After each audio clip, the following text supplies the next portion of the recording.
I'm just getting like hit off the head with sponsors left and right, and everyone wants to put a billboard on me. I got this nice big frame. They want to just, hey, like we're just gonna put our name right across your chest and like go out there and just throw money at me to play. And I don't know if those opportunities. I mean, they still exist, but not in the capacity they used to.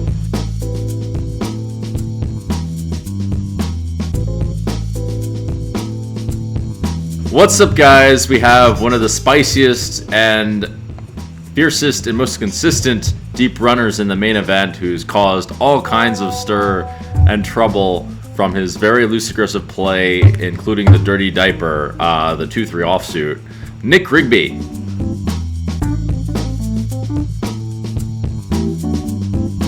What's going on? How does it feel to be kind of the center of attention, at least for a while? It feels great. I've been fortunate enough to make some deep runs here in 21 and 23. Like you said, using kind of like a loose, aggressive style, exploitative style, really. And it's kind of, I think it's the best tournament to use that exploitative style and kind of just feast on the passive play of others. All right. Yeah, I do agree with that, even though historically myself, and by the way, you inspired me. I don't know if I can get away with doing. I mean, I really tried to play as wild as you, on the streams. But, yeah, I personally, as someone who I've seen some crazy things in the main event, the looser end of the spectrum, and I mean, it seems like it's working reasonably well. You're getting lots of people to fold in spite of having this insane image. I mean, I saw some hands. Also, you're getting people to be insane too. I mean, it's I wouldn't say. I mean, I would imagine it's too spicy, even for myself. But as a fan of Incredible Spice, I commend you. Thank you. I appreciate it. I was gonna say one of the biggest things though too is this exploitative kind of gambly loose style though. In my 21 run, like I was only at risk to get knocked out of the tournament twice. Once being on like the start of day 4, yeah, and then what would ultimately be like my knockout hand. So like I am chipping up a lot before I am getting like very spicy, and I'm not actually putting my tournament life at risk in huge spots where I could get knocked out. So, well, yeah, people are folding too. Like people fold like incredibly big hands for no particularly good reason. Decent amount of the main. It is exactly the tournament to play exploitive in some kind of way. I find people lay on all kinds of different extremes, at least versus myself, but I'm well known. And I also want to ask if you got resistance as well once people realized, wow, this guy is like really going at it. Because like you said, in 2021, people were just folding to you all the time. But like I myself, if I know someone's playing like really insane, I'm going to adjust. And, typically people really, they swing on the other end of the spectrum once you're like really and you're going at it. What's your experience been like playing this kind of style? Has it been consistently the same? Has it always worked? Do you feel like some players got the better of you, or the best player I encountered in the tournament was Gobby Liveshits for sure, because he 3-barrel bluffed me at the end of day 4. Yeah. And and then he consistently just beat me like a few other hands, but I had to like give him the golf clap and like say kudos, because he just like 3 air barreled me, and that was the first time like anyone came at me like that in the tournament. And I was just calling in position with the flush draw, so I click back at any time I take down the pot, but as soon as I hit the brakes, it like seems not to work for me. So. Oh. Well, it's kind of, it takes, yeah, I guess most people probably are not going to like really fight back and try to bluff you. Or did you find that to be the case? Was he like just like one of the few that actually did? I saw Bill Klein getting frisky with you also. One other bad spot I picked against a gazillionaire to try to pick a, like a 6 squeeze spot with just complete air, like a king queen to snap fold. And then, of course, he comes around the Bill Klein, which he's no fold equity with his stack, but I think he's just hoping that like I'm jamming with like an open ender in that spot, or just like a king, and like he needs to bank an ace or a 5. So So you actually reminded me of a play I made that totally did not work involving Bill Klein. Someone told me he was a huge nit, and that he doesn't bluff, and then you can bluff this guy. I'm like, okay. So I tried to squeeze, and the guy gets it all in with like queen high, saying I've got like stone air on like 9-7-6 or something. We're gonna talk about your hands more, just by the way. Or no, it was like 9-8-7. I think I have Jack 4 offsuit because it was the Robbie hand. Did you watch any of this, by the way? Huh? Yeah, I followed along all that.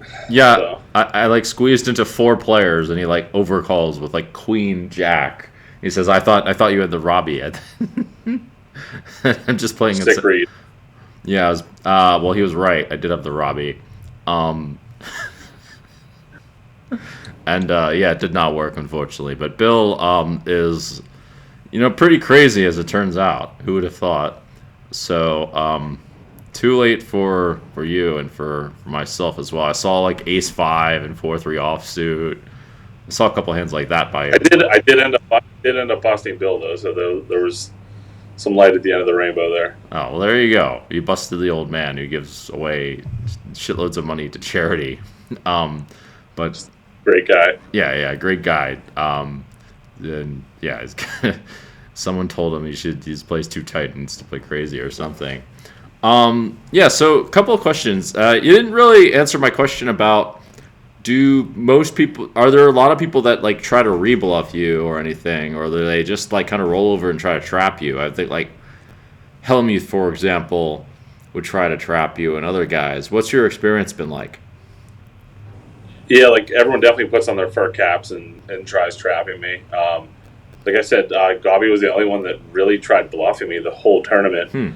I'm sure, like, I might, there are obviously bluffs I don't know about, like on non-featured tables it might have happened, but for the most part, like when people were against me, they're trying to control pot size. They know that I can hold any two at any time. So like even them flopping top pair, like they were proceeding with caution, and they're just really trying to control the size of the pots against me. So it is nice playing in position against those types of players where like I can sit there peeling in a lot of spots. I think Doyle, by the way, would be proud too. Like you're playing basically power poker. Doyle would play like crazy hands. Also, he had like 10-2 offsuit, and this kind of thing. That was his famous hand because he like won a lot of money. I don't know if you know that or not. It's these days, if people are sophisticated, they should be able to, But if I could see this working out pretty well in the main specifically, as you said. It doesn't surprise me that people just do not fight back at all.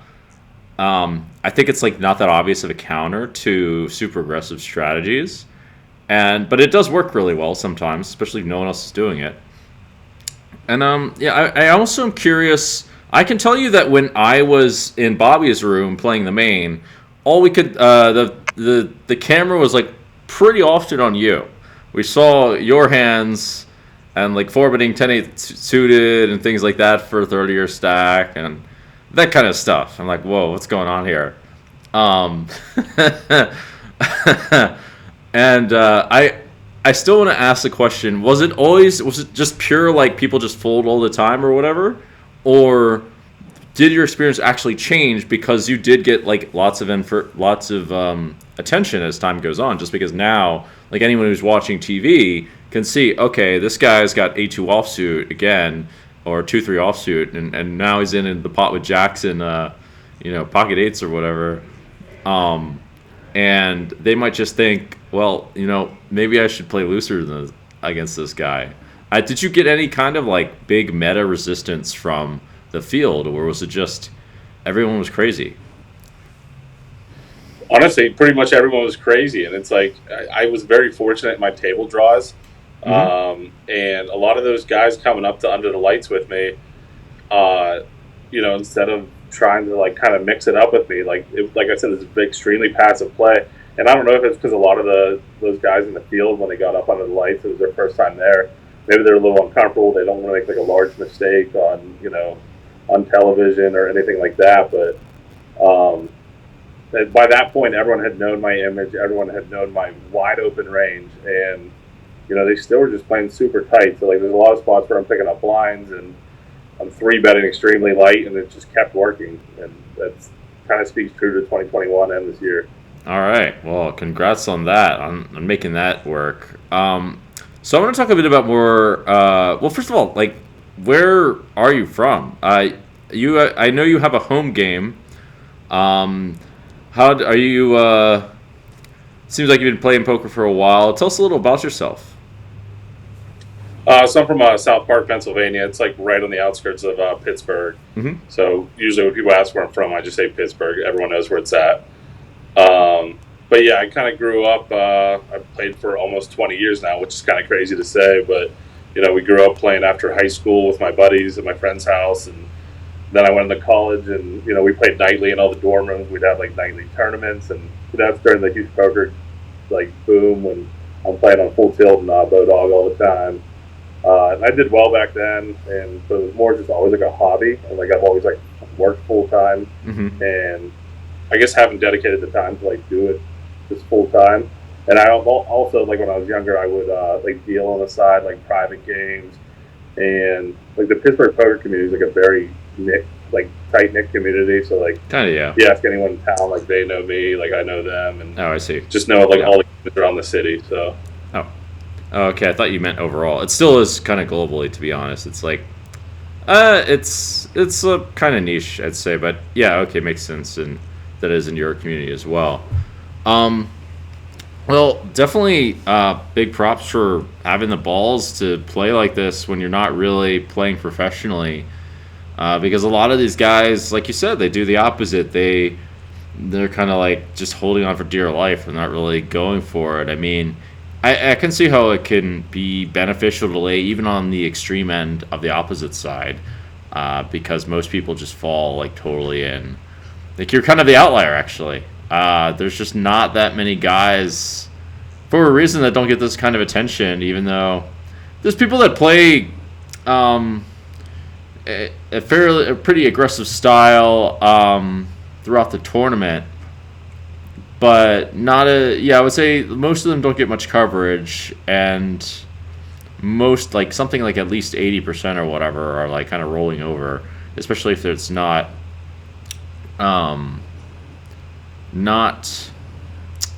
like their main job, if you know what I mean. I think especially when you're a guy who's like facing all these pros and stuff, and all these people you've probably seen on TV or whatever, it probably is.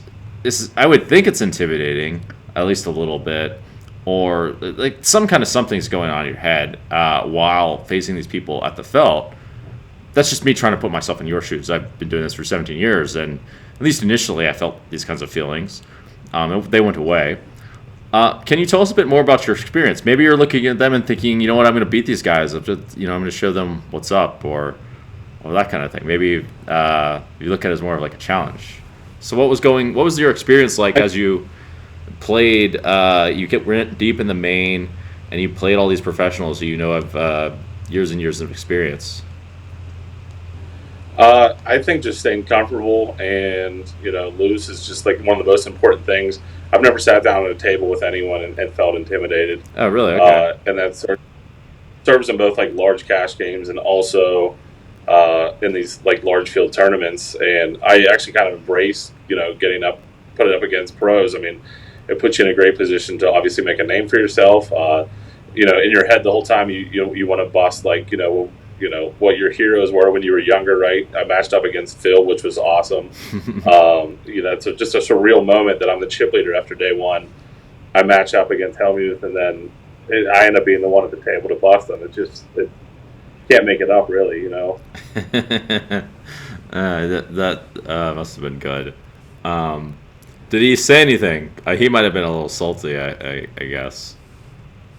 He was definitely salty, but he was like extremely, gracious in the loss. I mean, he got it in behind.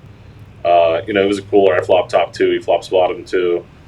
But very humbling exit. If he was salty, which I'm sure he was, he wasn't visually saying it. I know I heard like someone pass him in the hall, and he's like, "That bozo got me," but he was very nice during the whole experience. We had some nice banter back and forth. So. Well, goody. He behaved himself more than I mean he can be a bit much, but he is a really nice guy for the most part. Even though people don't seem to focus on that too much, they focus on other things. Oh, well, cool. You're not intimidated by these guys, which is the right attitude to have, by the way. I mean, most of these professionals, they're not as they're more human than you might think, or that people might think. Let's put it that way. So yeah, I mean, it is kind of important to not let the people's fear, irrational fear, to get to you. I think I did have that myself. I had a bit of that myself when I was growing up in stakes. I probably had more than you, I would say. So props for that. Thank you. Be taking on the world with this 2-3 offsuit, the Dirty Diaper. Just like sling it in some pro's face, like 3-bet Phil Ivey with 2-3 offsuit would be great. It would be great. And that was half the time in the tournament too. I could spend so much time under the lights. I almost feel like a final boss up there, right? People just keep coming in, and I'm knocking them out. And half my head I'm playing the main event, and then honestly the other half I'm trying to be like a showman, right? I'm trying to entertain the fans, and I think that's partially the other reason for just kind of my style of play. Like it makes for great entertainment, and I'm trying to do that as well as win. It definitely does that, and that is a big factor of what has made you stand out. Well, a number of things, of course. I want to ask, did you do anything to prepare when you went deep in on the main, day 5, 6, etc.? Did you go out with friends or just find ways of unwinding? What was going on over there? There's some long days. The first couple nights, I hit the pool a lot. I had some drinks before the night, day 2, and just kind of staying loose. Okay, I got Helmuth tomorrow. Don't change anything different than what I did my last main. I'm still in Vegas, so I'm gonna enjoy myself and taking some time off of work, to compete in the tournament. So I'm still gonna try to do as many activities as I can. Obviously, when you make a run like that, a lot of the day is eaten up by 5 2-hour levels. So you kind of run out of time. But I was fortunate enough where my girlfriend made the trip out with me, so she was a nice kind of personal assistant, helped me get laundry done. Kind of great support on the rail with some friends that had gotten knocked out, and were nice enough to stay. A lot of guys just want to get the hell out of here when they get knocked out, but they were able to support me, which was awesome. So, oh, well, cool. That's nice. You had that support going on for you. Kind of underrated that in the past. Makes the experience a lot better if you have your friends and your girlfriend with you, I imagine. 100%. So you played on the stream the other day. We got you on the stream. People perhaps don't know this, but there's a decent audience for the stream at the top of Canada, 100 stakes. Now, you didn't play the stand-up game, but it's a high-stakes cash game. Were you? How are you feeling on the stream? How was that experience for you? I'm like I said, I kind of relish. I'm very comfortable on camera. Have no problem with that. I would have liked to bind for a larger amount, even though that is out of my current bankroll. So I was fortunate enough where everyone kind of pitched in there and took a piece of me. It was fun. Just even though it was a short sample period there to just talk with you guys and hang out. And I got Diapered, which was great by my biggest fan, Julio Viral. So cool moment. Oh yeah. He. The hand for the audience is it's something like a 4-way hand pre-flop. Yo Viral is in the big blind, and someone else raised. I believe you called, I called, or something, and then he called. Huh? I was gonna say it was 6-way pot, and he was in the small blind. But go ahead. Oh, he was in the small blind. Okay, and the flop was king. Okay, what do you know the hand? You can tell it if you'd like. You were on the button, I believe, with the Ducks. You got 2s on the button. I got King 3 clubs. Oh, yeah. King 3 clubs in the cutoff. I think it opens under the gun +1 for 300, and it gets called in two spots. It gets called in 1 spot, I flat, you flat, and then it gets the Yo Viral, and he kind of puts on a short show for 10 seconds, kind of stoically looking off into the sunset. And I thought in my head, I'm like, he doesn't actually have the diaper here because we were playing also for the audience. They were playing the 2-7 off game, and we changed it to the diaper game, 2-3 offsuit for like a bounty for everyone to throw 300 to the winner.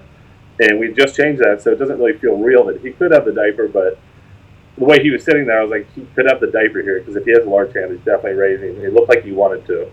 But he goes ahead and he just flats.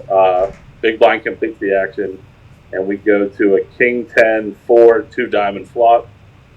And he goes ahead and leads out, fold, comes around to me. I call as I flop top pair. Obviously, weak kicker. Your ducks go in the muck, and we go ahead at the turn for, I think it's a 9 of spades. And he leads out for about $1,900. And I mean, it was a pretty quick fold. I was short stacked, so I'm looking to shoot it in there pretty well. I know I have top pair, but I mean, it went to the flop 6 ways, so this range is huge there. And he just looks at me and says, "This is amazing. I'm playing with my idol," and then just flips over the diaper. You know, it's just an awesome moment. Yeah, it was pretty wild. He actually got it, and he like ran some crazy bluff into 6 players like leading out, and managed to bluff you up top pair too. But I mean, if he bets turn, he's like, there's a real high chance he bets river. To be fair. Oh yeah, like if I flat the turn, he's 100% barreling the river. He has to. Do you have any? By the way, great telling of that hand. That was much better than I was going to do. To be fair. Do you have any other really memorable hands with 2-3 offsuit that really stick out from these main events?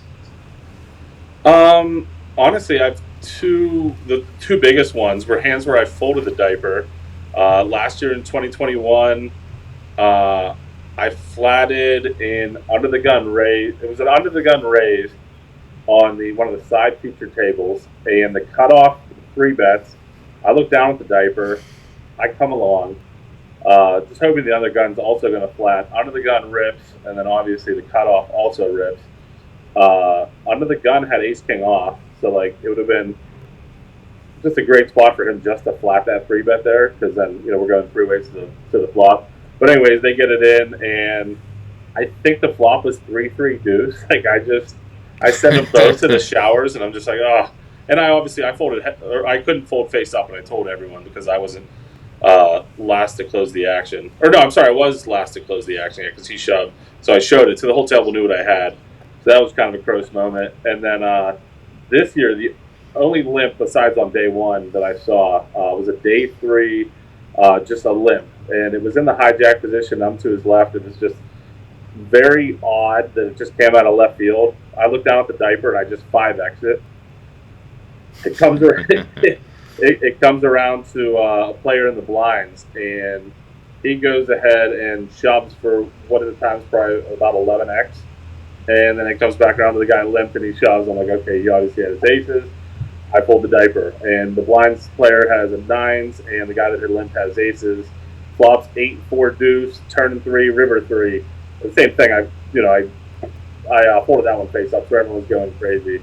But other than that, like I played it at a high consistency, and I'd say overall in the main event, playing the diaper, I'm somewhere in the vicinity of like 14 for like 18, like somewhere like that.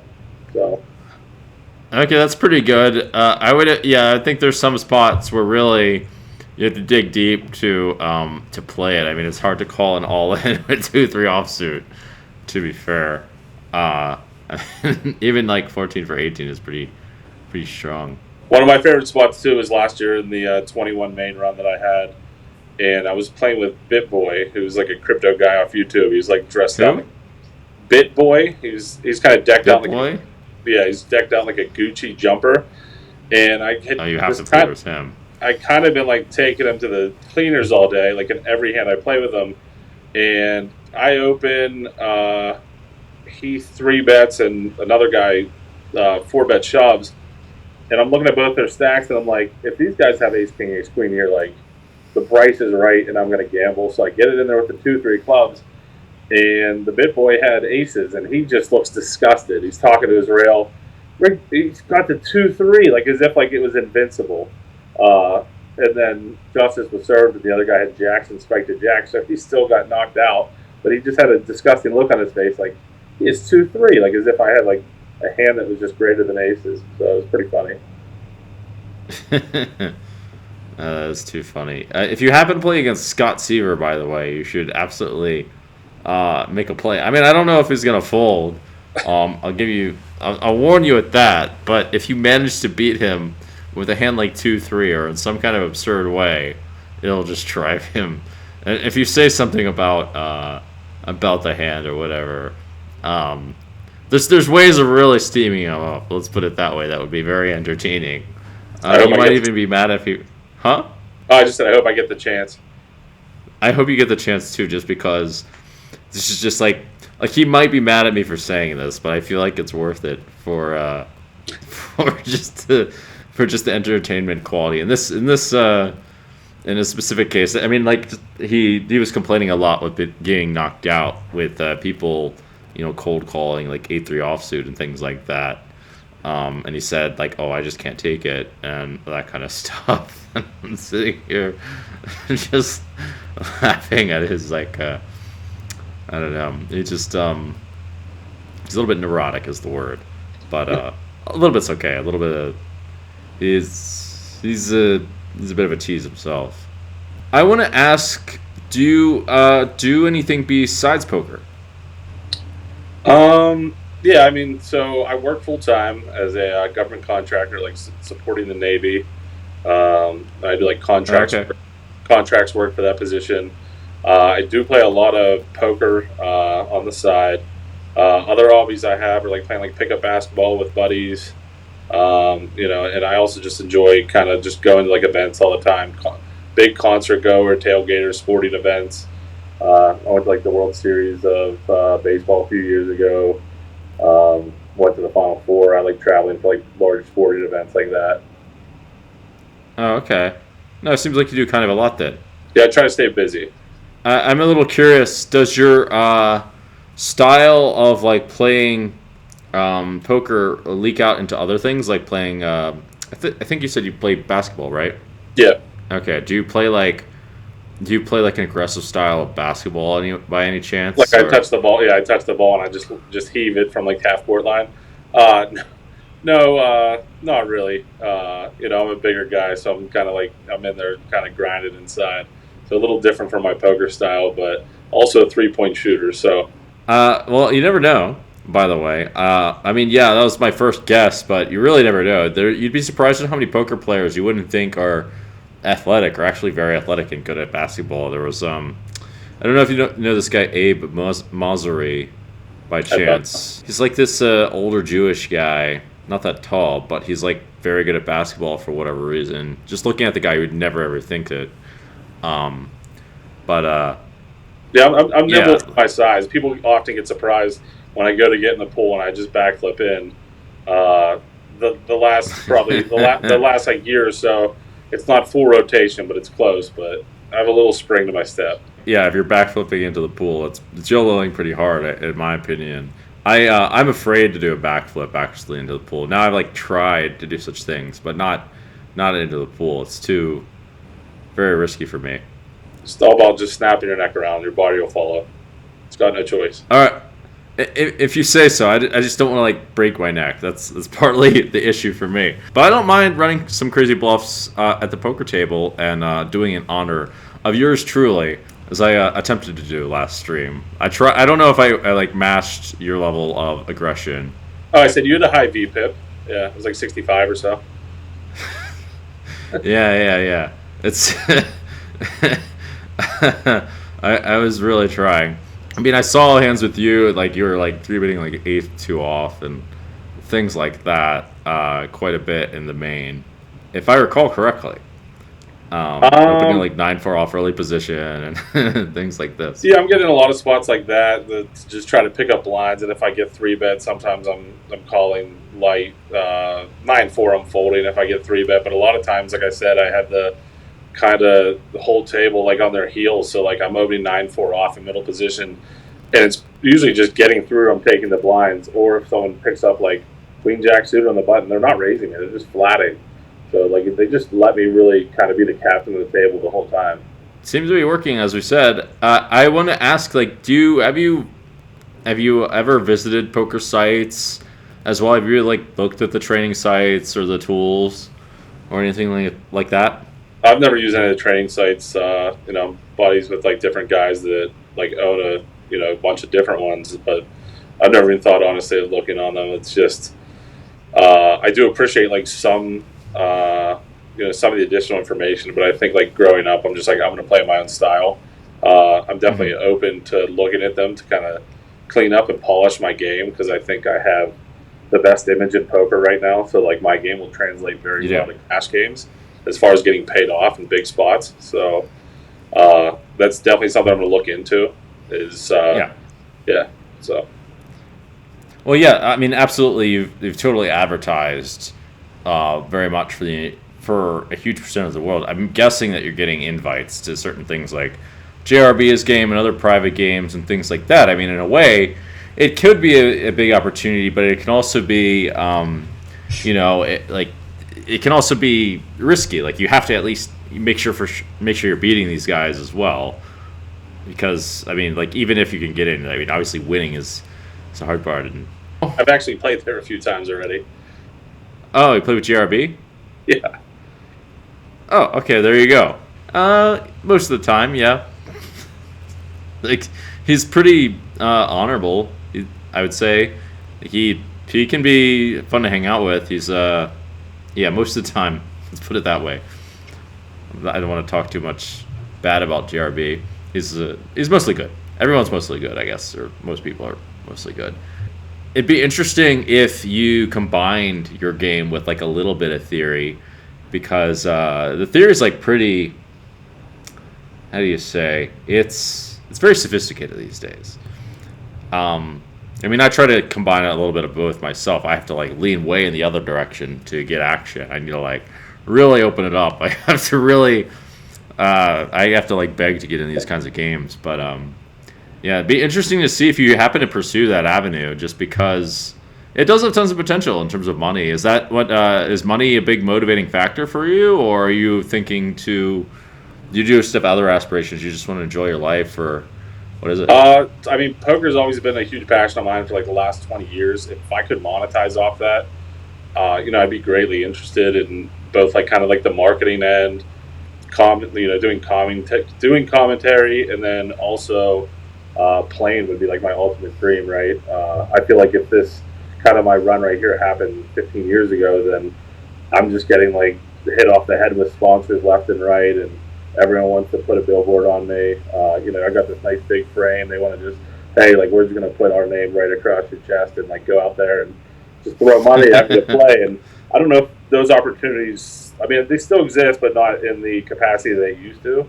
So, I'm really hoping that I can kind of get some momentum from this last run, and then obviously accompany with the 2021 run. And like, I hope I can work with some companies and get some type of backing, because I would like to play in larger games.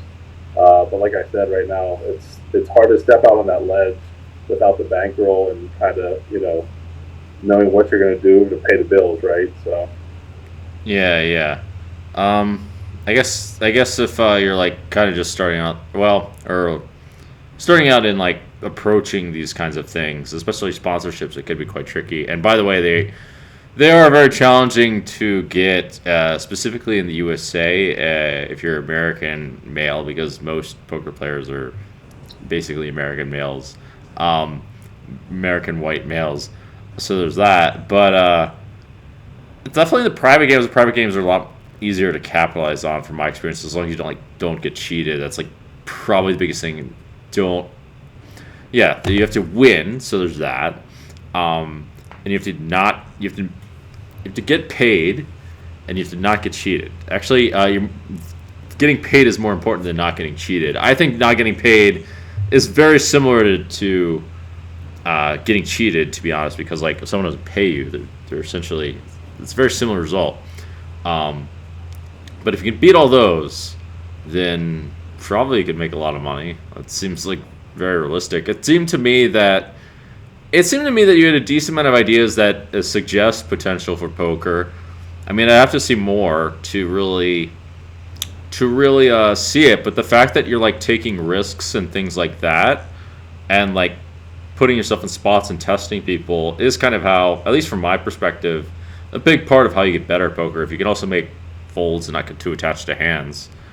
I think that is a more useful way of like it works more in the long run than does being too conservative and overly tight, if that makes sense. It's really important to push your comfort zone in these kinds of ways.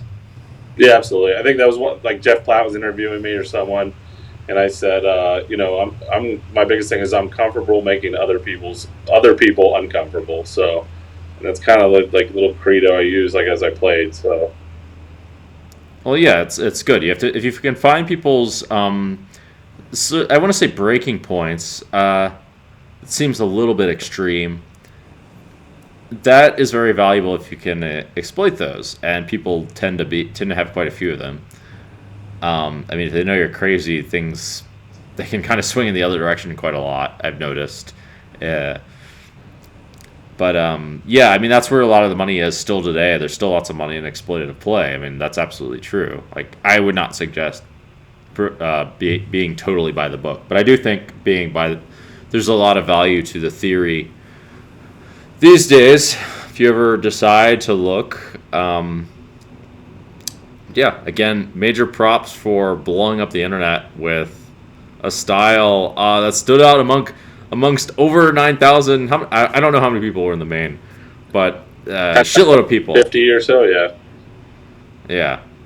All right, so we got to go in a moment now. But what's in the future for Rigby other than maybe some private game action? Anything else you got in mind? Yeah, maybe some private game action. Probably looking at coming back out in Vegas in December to play the World Championship. I think I'd like to do that. And yeah, I'm available for assisting people with commentary if they're want to bring me in the booth. And I think I'm going to reach out to a lot of people too, kind of locally, like stuff within driving distance. Maybe I can make some like local tournament appearances for like some like smaller buy-ins, like $1,100, like 500K guarantees or something like that, and try to do some marketing for myself and brand on that end. Mm-hmm. Well, good luck with that. I hope it goes well. Any aspirations outside of poker, or just that stuff? Not like too many huge aspirations. I have a girlfriend now, and just kind of enjoy my life. Birthday is next week, and no huge plans coming up. Just kind of living. All right, that sounds great. Keep living and keep doing you and keep 3-betting. Well, I mean, at least as long as it's reasonable. Playing the Dirty Diaper and making people's lives frustrating in poker and more entertaining and more action. There you go. Right. I appreciate it. Best of luck. Thank you. All right, thank you for your time, Ruby. Thanks, it's been fun.